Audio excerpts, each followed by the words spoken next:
அடியேன் ராமானுஜதாசன். அனைவருக்கும் வணக்கம். இன்னைக்கு நம்ம ராமானுஜ நூற்றந்தாதியில 12வது பாசுரம் பார்க்கலாமா?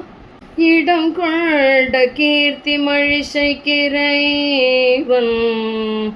இணையடி போதடங்கும் இதயத்தி ராமானுஜன் அம்பொன் பாதம் யாற்றும் கடம் கொண்டிரைஞ்சும் திருமுனிவர் கன்றி காதல் செய்யாதிடம் கொண்ட ஞானியர்க்கே அடியே நம்பு செய்வதுவே.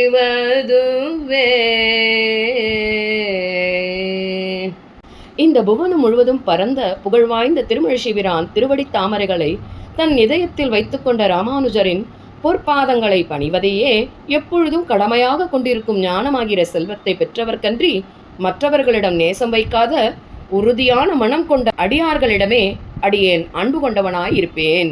இனி ராமானுஜர் தான் வாழ்ந்த இடம் அறிந்து என்ன செய்தார் என்பதை பார்ப்போம் வாருங்கள். அருகில் இருந்தவர் புண்ணிய கோடி விமானத்தை காட்ட தன்னிச்சையாக ராமானுஜரின் கைகள் குவிந்தது. விமானத்தை பார்த்து கொண்டே அவரது மனத்தில் இருட்டானது விலகியது. ஓர் இரவுக்குள் இது எப்படி சாத்தியம்? இவ்வளவு தூரம் எப்படி நம்மால் நடந்திருக்க முடியும்? அப்படியானால் அந்த வேடுவ தம்பதிகள் வேறு யாரும் அல்ல, நம்மை காப்பாற்ற வந்த பேரொருளாளனும் பெருந்தேவி தாயாருமே என்பது தெளிவாக புரிந்து போயிற்று. ராமானுஜருக்கு தன்னை காப்பாற்ற தம்பதியாய் பெருமானே வந்தது குறித்து சந்தோஷமும், அதற்காக அவர் வேடுவ வேடம் பூண்டு வந்தாரே என்று ஆச்சரியமும் ஏற்பட்டது. உடனே அங்கிருந்த விமானம் நோக்கி கீழே விழுந்து வணங்கினார். வரதா வரதா வரதா என்று மனம் கூவிற்று. பக்தன் தன்னை சரணடைந்தால் பகவான் எப்படியும் காப்பாற்றுவான். அதற்கு அவன் எந்த நிலைக்கும் செல்வான். பூமி தேவியை காப்பாற்ற அன்று சகதியிலேயே உழலும் ஒரு பன்றியின் வடிவம் ஏற்றவன்தானே. இன்று வேடன் தரித்ததில் எந்த ஆச்சரியமும் இல்லை. வரதா, தாயாரோ தாகத்தால் தவித்தாள், அதற்காக என்னை தண்ணீர் எடுத்து வரச் சொன்னாய். இது எனக்கு இட்ட கட்டளையோ என்று மனதில் எண்ணினார். இனி இந்த சாலை கிணற்றிலிருந்து உனது திருமஞ்சனத்திற்கு நீர் எடுத்து வருவதே அடியேனின் நித்திய கைங்கரியம் ஆகும். வரதா, எத்தனை பெருமையை எனக்கு கொடுத்தாய். அன்று குகன் மற்றும் சபரி இவர்களிடம் நீ வாங்கி உண்ட உணவினால் ஏற்பட்ட தாகத்தை தணிப்பதற்கு என்னிடம் தண்ணீர் கேட்டாயோ? இந்த நிகழ்வை நினைத்து நினைத்து ஆச்சரியமும் ஆனந்தமும் முடிவடையாத நிலையில் அதை பற்றிய சிந்தனையிலே தன் வீட்டின் வாசலுக்கு வந்தார் ராமானுஜர். இவரை பார்த்த இவரது தாய், டேய் ராமானுஜா, எப்படா வந்த? காசிக்கு போவதாய் ஒரு கூட்டத்தோடு சென்றாயே, தனியாக வந்திருக்கிறாயே, என்ன ஆயிற்று உனக்கு? யாத்திரையில் பாதியில் வந்த காரணம் என்ன என்று கேட்க, அம்மா, இதற்கெல்லாம் ஒற்றை பதில் சொல்ல வேண்டுமென்றால் எல்லாம் அவன் திருவுள்ளம், அவ்வளவே. உன் மகன் மீண்டு வந்திருக்கிறேன், உன்னிடம் மீண்டும் வந்திருக்கிறேன் என்பதே உண்மை என்றார் ராமானுஜர். ராமானுஜா, என்ன நடந்தது? தாயிடம் எதையும் மறைக்காமல் சொல் என்றாள் அம்மா.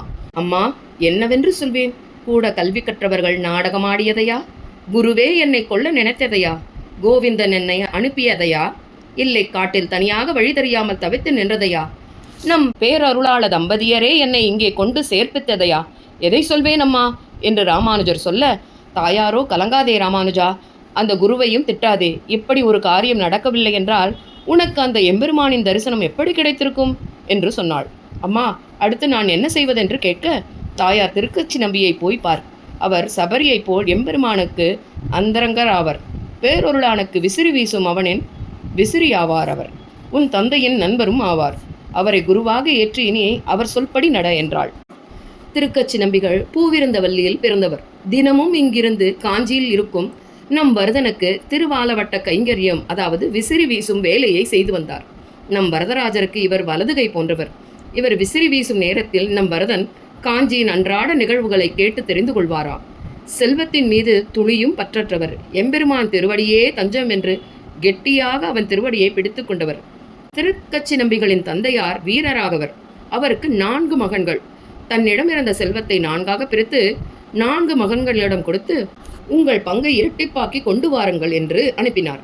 சில காலம் சென்ற பின் தன் பிள்ளைகளை அழைத்து என்ன செய்தனர் என்று கேட்டார்.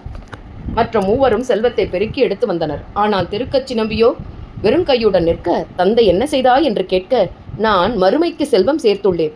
ஒரு பூந்தோட்டம் ஒன்றை வாங்கி அதில் பூக்களை பயிரிட்டு பறித்து மாலை கட்டி அந்த அத்தி வரதனுக்கு அளித்தேன். கொடுத்த செல்வத்தை கொடுத்தவனுக்கே சேர்ப்பித்து விட்டேன் என்றார்.